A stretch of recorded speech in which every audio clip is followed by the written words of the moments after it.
Think and grow rich, सोचिए और अमीर बनिए। Hindi audio book summary. Chapter 8, निर्णय। टालमटोल पर विजय हासिल करना दौलतमंद बनने की ओर 7वां कदम। 25,000 असफल पुरुषों और महिलाओं के विश्लेषण से ये तथ्य सामने आया कि निर्णय का अभाव असफलता के 31 प्रमुख कारणों की सूची में सबसे ऊपर था। टालमटोल की आदत, जो निर्णय करने के विरोधी है, एक आम शत्रु है जिसे हर आदमी को जीतना चाहिए। जब ये पुस्तक पढ़ना समाप्त करेंगे और इसमें बताए गए सिद्धांतों को कार्य रूप में बदलने की तैयार होंगे तो आपको तत्काल और निश्चित निर्णय पर पहुंचने की अपनी क्षमता को जांचने का अवसर मिलेगा। उन सैकड़ों लोगों के विश्लेषण के बाद जिन्होंने दौलत कमाई है और जो $10 लाख के पर निकल गए हैं, ये तथ्य सामने आया कि उनमें से हर एक में तत्काल निर्णय पर पहुंचने की आदत थी और इन निर्णयों को अगर बदलना होता था तो वे इन्हें बदलने में जल्दबाजी नहीं करते थे। जो लोग दौलत कमाने में असफल थे, उनमें से हर एक बिना अपवाद के या तो निर्णय लेता ही नहीं था और अगर लेता भी था तो उसमें बहुत देर लगाता था, परंतु वह लिए गए निर्णय अक्सर बदल लेता था और इसमें जल्दबाजी का परिचय देता था। हेनरी फोर्ड के कई उत्कृष्ट गुणों में से एक था निर्णय पर तत्काल और निश्चित रूप से पहुंचने की आदत और उस निर्णय को बदलने में देर लगाना। ये गुण मिस्टर फोर्ड में इतना अधिक था कई इससे उनकी छवि जिद्दी व्यक्ति की बन गई। यही गुण था जिसकी वजह से मिस्टर फोर्ड ने अपना प्रसिद्ध मॉडल टी दुनिया की सबसे बदसूरत कार बनाना जारी रखा, जबकि उनके सभी परामर्शदाता और कार के कई खरीदार भी इसे बदलने के लिए उनसे आग्रह कर चुके थे। शायद मिस्टर फोर्ड ने इस बदलाव को करने में बहुत देर लगा दी, परंतु कहानी का दूसरा पहलू यह है कि फोर्ड के दृढ़ निर्णय की वजह से ही वे बेहद अमीर बने। इसके पहले की मॉडल में परिवर्तन आवश्यक हुआ। इसमें कोई संदेह नहीं है कि फोर्ड की निश्चित निर्णय पर पहुंचने की आदत को उनकी जिद माना गया, परंतु ये गुण निर्णय पर देर से पहुंचने और उन्हें जल्दी बदलने से फिर भी बेहतर है। अधिकांश लोग जो अपनी आवश्यकताओं के अनुरूप धन कमाने में असफल रहते हैं, आमतौर पर दूसरों के विचारों से आसानी से प्रभावित हो जाते हैं। वे अपने लिए सोचने का काम अखबारों और गपशप करने वाली अपने पड़ोसियों पर छोड़ देते हैं। राय दुनिया की सबसे सस्ती वस्तु है। ये हर एक के पास उपलब्ध होती है, जो उस व्यक्ति पर थोप दी जाती है जो उन्हें स्वीकार करता है। अगर आप निर्णय पर पहुंचते समय दूसरों की राय से प्रभावित होते हैं तो आप अपनी इच्छा को धन में रूपांतरित करने की बात छोड़ ही दे किसी भी काम में सफल नहीं होंगे। अगर आप दूसरों की राय से ही प्रभावित होते रहते हैं तो आपकी अपनी कोई इच्छा नहीं होगी। जब आप यहाँ पर बताए गए सिद्धांतों को कार्य रूप में बदलना शुरू करें तो अपने खुद ब खुद के निर्णयों पर पहुंचे और उनका अनुसरण करके अपने परामर्शदाता स्वयं बने। अपने मास्टरमाइंड समूह के सदस्यों अलावा किसी दूसरे को अपने विश्वास में न लें। अपने मास्टरमाइंड समूह के बचने के बारे में बेहद सतर्क रहे ताकि आप केवल उन्हीं को चुनें जो आपके लक्ष्य के प्रति पूरी सहानुभूति और उत्साह अनुभव करते हैं। अधिकांश लोग जो अपनी आवश्यकताओं के अनुरूप धन कमाने में असफल रहते हैं, आमतौर पर दूसरों के विचारों से आसानी से प्रभावित हो जाते हैं। वे अपने लिए सोचने का काम अखबारों और गपशप करने वाली अपने पड़ोसियों पर छोड़ देते हैं। राय दुनिया की सबसे सस्ती वस्तु है। ये हर एक के पास उपलब्ध होती है, जो उस व्यक्ति पर थोप दी जाती है जो उन्हें स्वीकार करता है। अगर आप निर्णय पर पहुंचते समय दूसरों की राय से प्रभावित होते हैं तो आप अपनी इच्छा को धन में रूपांतरित करने की बात छोड़ ही दे किसी भी काम में सफल नहीं होंगे। अगर आप दूसरों की राय से ही प्रभावित होते रहते हैं तो आपकी अपनी कोई इच्छा नहीं होगी। जब आप यहाँ पर बताए गए सिद्धांतों को कार्य रूप में बदलना शुरू करें तो अपने खुद ब खुद के निर्णयों पर पहुंचे और उनका अनुसरण करके अपने परामर्शदाता स्वयं बने। अपने मास्टरमाइंड समूह के सदस्यों के अलावा किसी दूसरे को अपने विश्वास में न लें। अपने मास्टरमाइंड समूह के बचने के बारे में बेहद सतर्क रहें ताकि आप केवल उन्हीं को चुनें जो आपके लक्ष्य के प्रति पूरी सहानुभूति और उत्साह अनुभव करते हैं। ये भी याद रखें कि जब भी आप किसी ऐसे आदमी के सामने अपना मुंह खोलते हैं जिसमें ज्ञान की प्रचुरता है तो आप उस व्यक्ति के सामने अपने ज्ञान के पूरे स्टॉक या उसके अभाव को प्रदर्शित करते हैं। वास्तविक ज्ञान आमतौर पर विनम्रता और मौन के द्वारा झलकता है। इस तथ्य को भी दिमाग में रखें कि आप जिस भी व्यक्ति से जूझते हैं वह भी आपकी ही तरह पैसे कमाने के अवसर तलाश रहा है। अगर आप अपनी योजनाओं के बारे में अधिक खुलकर बातें करेंगे तो आपको ये जानकर आश्चर्य होगा कि सामने वाले आदमी ने आपसे पहले ही आपके लक्ष्य को कार्य रूप में परिवर्तित कर लिया है, जिसकी योजनाओं के बारे में आपने मूर्खतावश बड़बोलापन दिखाया था। आपका सबसे पहला निर्णय ये होना चाहिए कि आप अपना मुंह बंद रखें और अपने कान एवं आँख खुले रखें। इस सलाह का पालन करने की याद दिलाने के लिए यह उपयोगी होगा। यदि आप नीचे दिए गए सूत्रवाक्य को बड़े अक्षरों में लिख ले और किसी ऐसी जगह रख दे जहां आप इसे हर रोज देख सके, दुनिया को बताए कि आप क्या करना चाहते हैं, पहले इसे करके दिखा दे। इसे दूसरे तरीके से कहा जाए तो शब्द नहीं बल्कि कर्म प्रधान होता है। एक निर्णय पर स्वतंत्र और मृत्यु निर्भर थी। निर्णयों का महत्व उस साहस पर निर्भर करता है जो उन्हें लेने के लिए जरूरी होता है।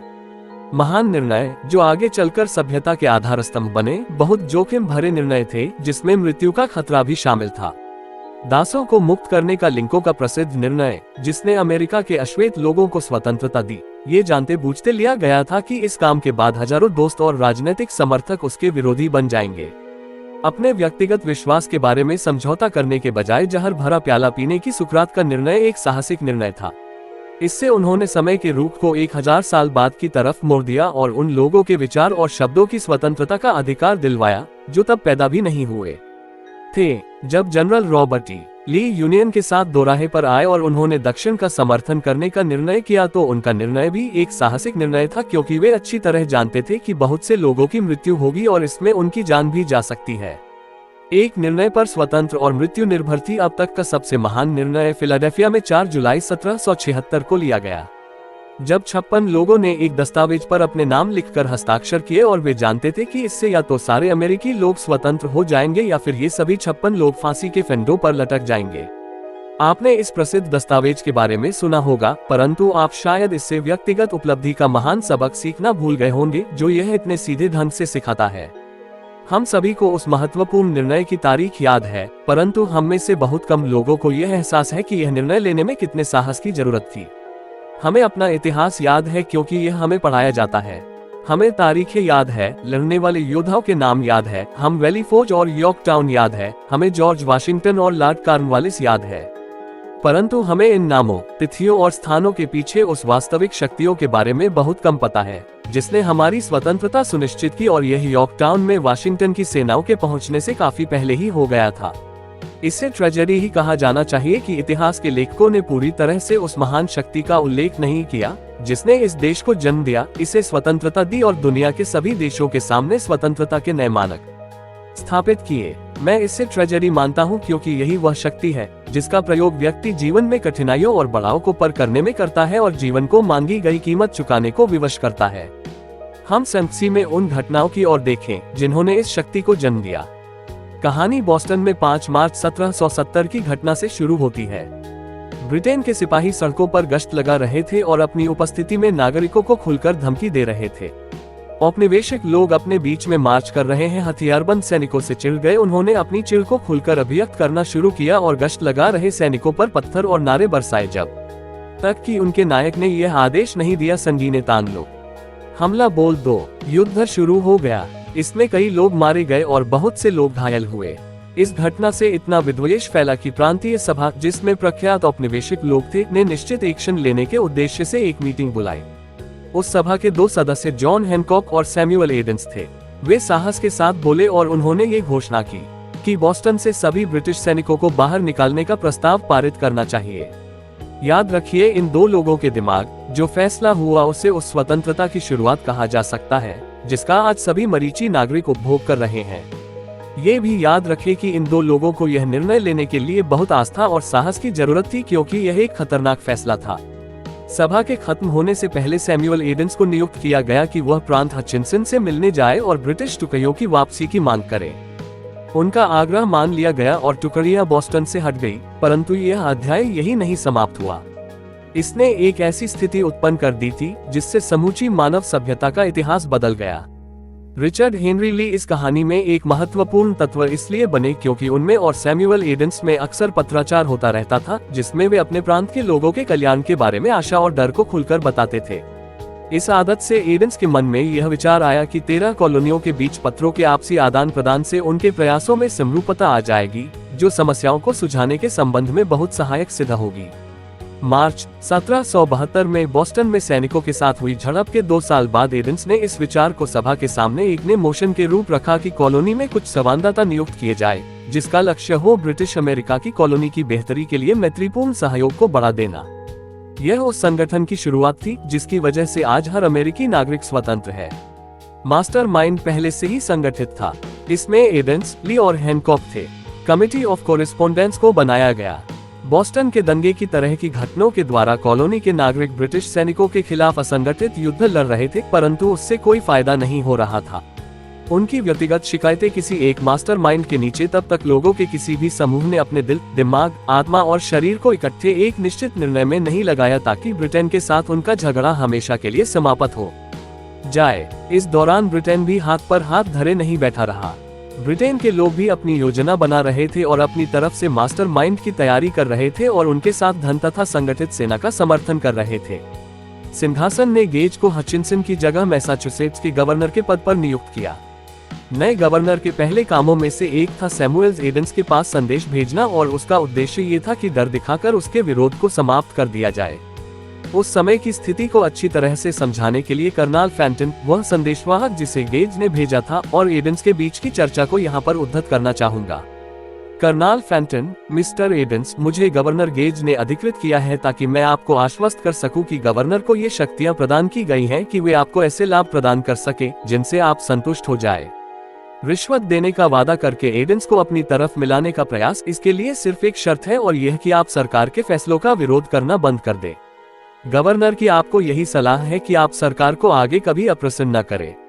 आपका व्यवहार इस प्रकार का है कि आपको हेनरी अष्टम के कानून द्वारा सजा दी जा सकती है, जिसके द्वारा लोगों पर देशद्रोह का मुकदमा इंग्लैंड में चल सकता है और इसका फैसला किसी प्रांत का गवर्नर करता है। परंतु अगर आप अपनी राजनीतिक दिशा बदल लेते हैं तो इससे न सिर्फ आपको बहुत से व्यक्तिगत लाभ होंगे बल्कि आपकी सम्राट से सुलह भी हो जाएगी।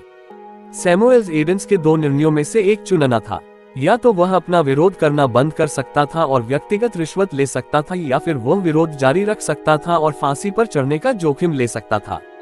स्पष्ट रूप से वह समय आ चुका था जब एडम्स तत्काल निर्णय लेने के लिए विवश था, एक ऐसा निर्णय जो उसकी जान भी ले सकता था। एडम्स के कर्नल फैंटन से यह वादा लिया कि कर्नल उसके जवाब को गवर्नर को ज्यों का त्यों सुनाएंगे। एडम्स का जवाब, आप गवर्नर गेज को बता सकते हैं कि मुझे विश्वास है कि मैंने सम्राट के साथ काफी पहले सुलह कर ली है। कोई व्यक्तिगत लाभ मुझे इस बात के लिए प्रेरित नहीं कर सकता कि मैं अपने देश के सही काम करना छोड़ दूं। गवर्नर गेज को ये भी बताना कि सैमुएल एडम्स ने उन्हें ये सलाह दी है कि किसी उत्तेजित जनता की भावनाओं का वे अपमान न करें। जब गवर्नर गेज को एडम्स का ये तीखा जवाब मिला, गुस्से से भर गए और उन्होंने एक घोषणा पत्र जारी किया, मैं यहाँ गवर्नर होने के नाते उन सभी व्यक्तियों को क्षमादान देने का प्रस्ताव रखता हूँ और उसका वादा करता हूँ जो तत्काल अपने हथियार डाल देंगे और शांतिप्रिय जनता के कर्तव्यों पर लौट जाएंगे। परंतु सैमुएल एडम्स और जॉन हैनकॉक को इस क्षमा का लाभ नहीं मिलेगा, जिनके अपराध इतने देशद्रोही प्रकृति के हैं कि उनके प्रति दंड के अतिरिक्त कोई और कदम नहीं उठाया जा सकता। एडम्स और हैनकॉक अब बुरी तरह फंस चुके थे। क्रुद्ध गवर्नर ने इन दोनों व्यक्तियों को एक और निर्णय लेने पर विवश कर था, जो उतना ही खतरनाक था। उन्होंने अपने प्रबल समर्थकों की एक रहस्यमयी मीटिंग जल्दी बुलाई। मीटिंग में सब लोगों के आ जाने के बाद एडम्स ने दरवाजे पर ताला लगा दिया और उसकी चाबी अपनी जेब में रख ली और सभी उपस्थित लोगों को ये जानकारी दी कि यह अनिवार्य है कि कॉलोनीज की कांग्रेस गठित करे और कोई व्यक्ति तब तक कमर न छोड़े जब तक कि कांग्रेस के बारे में वे लोग किसी निर्णय पर न पहुंच जाए। बहुत रोमांचक माहौल था। कुछ ने इस तरह क्रांतिकारी कदम के संभावित परिणामों को तौला, कुछ गवर्नर की अवहेलना करते हुए इतने निश्चित निर्णय पर पहुंचने की समझदारी पर गंभीर शंका व्यक्त की। उस कमरे में दो लोग बंद थे जिन्हें डर छू भी नहीं गया था। वे लोग असफलता की संभावना के प्रति अंधे थे, हैनकॉक और एडम्स। उनके मन के प्रभाव से दूसरे लोग भी इस बात पर सहमत हो गए कि कॉरेस्पोंडेंस कमेटी के द्वारा इस तरह की व्यवस्था की जाए कि पहली कॉन्टिनेंटल की मीटिंग फिलाडेल्फिया में 5 सितंबर 1174 को आयोजित किया जाए। नई कांग्रेस की पहली बैठक के पहले एक और लीडर देश के दूसरे हिस्से में ब्रिटिश अमेरिका के अधिकारों पर संक्षिप्त दृष्टि प्रकाशित करने की कगार पर था। ये व्यक्ति था वर्जीनिया प्रांत का थॉमस जेफरल, जिसके लॉर्ड डानमोर वर्जीनिया में सरकार के प्रतिनिधि से संबंध उतने ही तनावपूर्ण थे जितने हैनकॉक और एडम्स के अपने गवर्नर से थे। उनके प्रसिद्ध अधिकारों की संक्षेपिका के प्रकाशित होने के कुछ ही समय बाद जेफरसन को ये जानकारी दी गई कि उन पर सम्राट विरोध में द्रोह करने के लिए मुकदमा चलाया जा सकता है। इस धमकी से प्रेरित होकर जेफरसन के सहयोगी पैट्रिक हेनरी ने साहस के साथ अपने दिल की बात कही और उन्होंने अपनी बात को जिस वाक्य से समाप्त किया वह हमेशा याद रखा जाएगा, अगर ये देशद्रोह है तो फिर आप जितने आरोप लगाने हो लगा ले। इस तरह के लोग कॉलोनियों के भविष्य पर गंभीर सोच विचार करते हुए बैठे थे, जिनके पास न तो शक्ति थी, न ही सत्ता, न ही सैनिक बल और न ही पैसा। इन्हीं लोगों के कारण पहली कांस्टेबल कांग्रेस शुरू हुई और 2 साल तक रुक रुक कर चलती रही। फिर 7 जून 1776 को रिचर्ड हेनरी ली उठे और उन्होंने अध्यक्ष को संबोधित करते हुए सभा के सामने प्रस्ताव रखा। महोदय, मैं ये प्रस्ताव रखना चाहता हूँ कि यूनाइटेड कॉलोनियां स्वतंत्र और आजाद राज्य है, जिसका उन्हें अधिकार है और उन्हें ब्रिटिश साम्राज्य से अपनी दास्ता के बंधन तोड़ लेने चाहिए और ग्रेट ब्रिटेन से सारे राजनीतिक संबंध पूरी तरह से समाप्त कर लेने चाहिए। लिए के सनसनीखेज प्रस्ताव पर गर्म हुई बहस और यह इतनी लंबी चली कि उसका धैर्य जवाब दे गया। अंत में कई दिनों की बहस के बाद वह फिर से फर्श पर आया और स्पष्ट और दृढ़ आवाज में बोला, अध्यक्ष महोदय, हम कई दिनों से इस विषय पर चर्चा कर रहे हैं। यही एकमात्र रास्ता है जिस पर हम चल सकते हैं। फिर हम और ज्यादा विलंब क्यों कर रहे हैं? बहस में समय क्यों गंवा जाए? इस सुखद दिन अमेरिकन गणराज्य का जन्म हो जाने दे, उसे उठ खड़ा होने दे और हमारा ये राज्य विनाश और विजय पर आधारित नहीं होगा, बल्कि इसके माध्यम से तो शांति और कानून के राज्य की पुनर्स्थापना होगी। इससे पहले कि उनके प्रस्ताव पर अंतिम वोटिंग हो, ली को वर्जीनिया वापस लौटना पड़ा क्योंकि उनके परिवार गंभीर बीमारी हो गई थी, परंतु जाने से पहले उन्होंने इस काम का बीड़ा अपने मित्र जेफरसन के हाथों में सौंपा, जिसने तब तक संघर्ष करने का वादा किया जब तक कि सकारात्मक एक्शन नहीं लिया जाता। उसके कुछ समय बाद कांग्रेस के प्रेसिडेंट हैनकॉक ने जेफरसन को स्वाधीनता का घोषणा पत्र तैयार करने वाली कमेटी का चेयरमैन बना दिया। 70 कमेटी ने लंबे समय तक उस दस्तावेज को तैयार करने में कठोर मेहनत की, जिसे कांग्रेस द्वारा स्वीकार कर लिए जाने का अर्थ ये था कि जो भी आदमी इस पर हस्ताक्षर करेगा वह एक तरह से अपने डेथ वारंट पर हस्ताक्षर करेगा यदि कॉलोनियां ग्रेट ब्रिटेन के विरोध में युद्ध हार जाए, और युद्ध तो तय था। दस्तावेज तैयार हो गया और 28 जून को उसका मूल मसौदा कांग्रेस के सामने पड़ा गया। कई दिनों तक इस पर विचार हुआ, इसमें संशोधन हुए और इसे सर्वसम्मत रूप दिया गया। जुलाई को थॉमस जेफरसन सभा के सामने खड़े हुए और उन्होंने निर्भीकता से कागज पर लिखा गया सबसे महत्वपूर्ण निर्णय पढ़ा। जब मानवीय घटनाओं की यात्रा में यह आवश्यक हो जाता है कि एक राष्ट्र दूसरे राष्ट्र के साथ राजनीतिक बंधनों को नष्ट कर ले और अपनी स्वतंत्रता की शक्तियों का उपभोग करते हुए अलग और समान दर्जा प्राप्त कर ले, जिसे प्रकृति के नियमों और ईश्वर ने प्रदान किया है, तो मानव जाति के विचारों के प्रति सम्मान की यह मांग होती है कि वे उन कारणों की घोषणा करें जिनसे वे अलगाव के लिए प्रेरित हुए।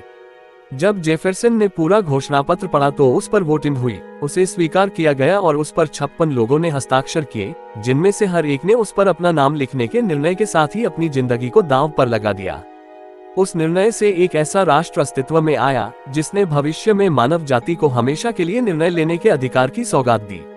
उन घटनाओं का विश्लेषण करें जिनकी बदौलत स्वाधीनता का घोषणा पत्र तैयार हुआ, और यह विश्वास करें कि यह राष्ट्र जो आज दुनिया के सभी देशों के बीच सम्मान का पात्र है और जो इतना शक्तिशाली है, उसे बनने का निर्णय 56 लोगों के मास्टरमाइंड समूह ने लिया था। इस तथ्य को अच्छी तरह से जान ले कि उनके निर्णय ने वाशिंगटन की सेनाओं की सफलता को सुनिश्चित कर दिया था, क्योंकि उस निर्णय का भाव हर सैनिक के दिल में था जो युद्ध करने गया। जब इस तरह की आध्यात्मिक शक्ति आपके साथ होती है तो असफलता आपके पास भी नहीं फटक सकती है। ये भी समझ ले व्यक्तिगत लाभ की दृष्टि से कि जिसने इस देश को स्वतंत्रता दी, यह वही शक्ति है जिसका प्रयोग हर उस व्यक्ति को करना चाहिए जो खुद अपने निर्णय लेता है। ये शक्ति इस पुस्तक में बताए गए सिद्धांतों से आती है। स्वाधीनता के घोषणा पत्र में इसे खोजना कठिन नहीं होगा, कम से कम 6 सिद्धांत तो आपको मिल ही जाएंगे: इच्छा, निर्णय, विश्वास, लगन, मास्टरमाइंड और सुव्यवस्थित योजना।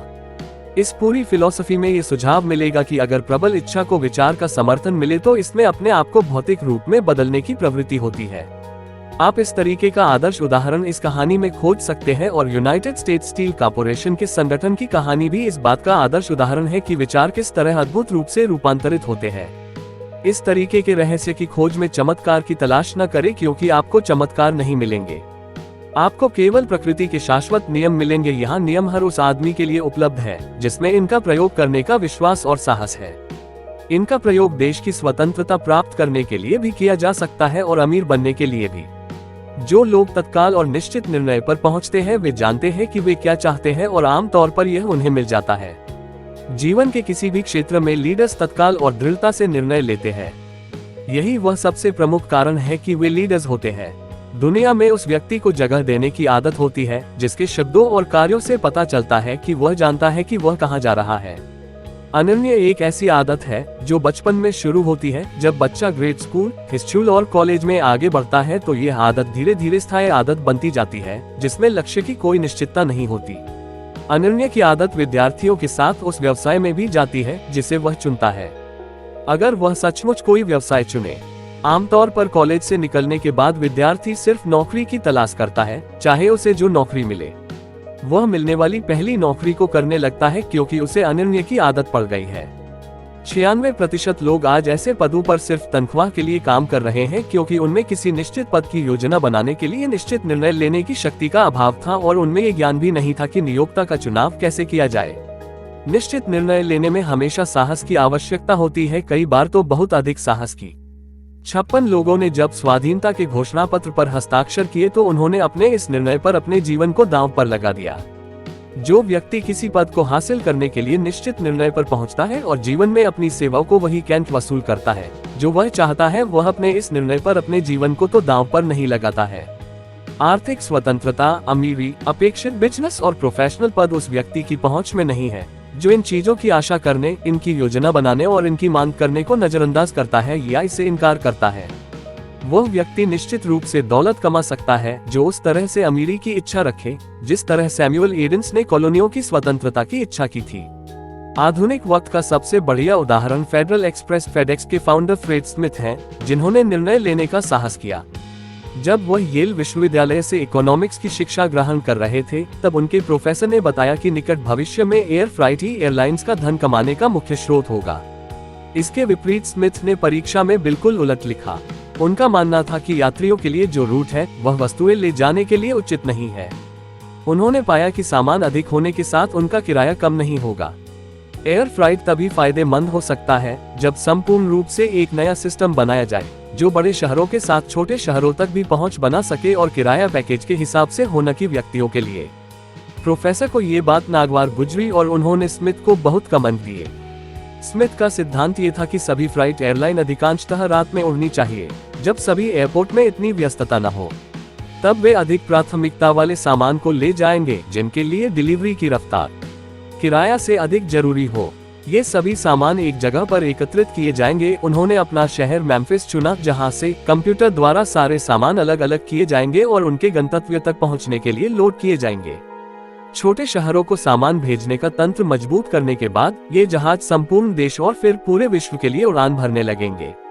स्मिथ को ये विश्वास था कि देश के उद्यम पूंजीपति इस अभिनव विचार पर उत्साहित होंगे और पसंद करेंगे, पर उनकी आशा के विपरीत उन पूंजीपतियों ने बहुत कम इंटरेस्ट दिखाया। पर यह सब स्मिथ को रोकने के लिए काफी नहीं थे। इस प्रोजेक्ट के लिए उनका समर्पण और जुनून ही था जिसके द्वारा उन्होंने $91 मिलियन की पूंजी एकत्र कर ली। उस वक्त उनकी प्रतिस्पर्धी कंपनियों को यह महसूस हुआ कि स्मिथ का विचार उनकी इंडस्ट्री के लिए संभावित खतरा है। सभी एयरलाइंस ने नागरिक वैमानिकी बोर्ड में स्मिथ की जरूरी अनुमति न मिलने के लिए भरसक कोशिश की। स्मिथ की टीम को वहां के संविधान में एक कमी नजर आई। जहाज पेलोड 7500 पाउंड से कम है, उन्हें कैब के अनुमति की आवश्यकता नहीं है। स्मिथ आगे बढ़े और उन्होंने कई छोटे जेट का निर्माण करवाया। उन्होंने अपना मुख्य ऑफिस मेम्फिस पर रखा और यह सर्विस देश के 75 शहरों के एयरपोर्ट में शुरू कर दी। फेडेक्स देश के विभिन्न भागों से सामान मेम्फिस में पहुंचाता, जहां उन्हें अलग किया जाता और तुरंत फिर से उनके गंतव्य में पहुंचाने के लिए रिशिप किया जाता। स्मिथ ने सभी वस्तुओं को पहुंचाने के लिए 24 घंटे का अपना टारगेट सेट किया और यह गोल लगभग हर बार पूरा किया। कठिन परिश्रम और इतने प्रयासों के बाद भी कंपनी को पहले 4 वर्षों में भारी नुकसान हुआ। ये नुकसान लाखों डॉलर का था। निवेशकों की इस बात की विशेष चिंता होने लगी थी, परंतु स्मिथ का विश्वास नहीं डगमगाया। उसका साहस कभी कमजोर नहीं पड़ा। उन्होंने कई विशेषज्ञों को कंपनी में लिया और दिन रात काम पर जुट गए। अगले वर्ष फेडरल का राजस्व $75 मिलियन कर दिया, यानी $3.6 मिलियन का मुनाफा। फैक्स की प्रतिस्पर्धा वजह से चिट्ठियों और डॉक्यूमेंट्स के लिए फेडेक्स का उपयोग नहीं होता था। इसके सिवाय एक और प्रतिस्पर्धी थी, वह थी पोस्टल सर्विसेज, जो एक रात्रि और कम मूल्य में चिट्ठियां भेजती थी। इन सब के बावजूद स्मिथ ने नयापन और समर्पण जारी रखा, जिससे फेडरल वस्तुएं ले जाने के लिए निरंतर सुधार करता रहा। अध्याय 7 सुव्यवस्थित योजना में हर तरह की सर्विस के बारे में बताया गया है। किस तरह आप अपेक्षित नियोक्ता और मनचाही सर्विस चुन सकते हैं। ये सुझाव तब तक कारगर नहीं साबित होंगे जब तक आप इन योजनाओं को एक्शन प्लान में नहीं ढालते हैं।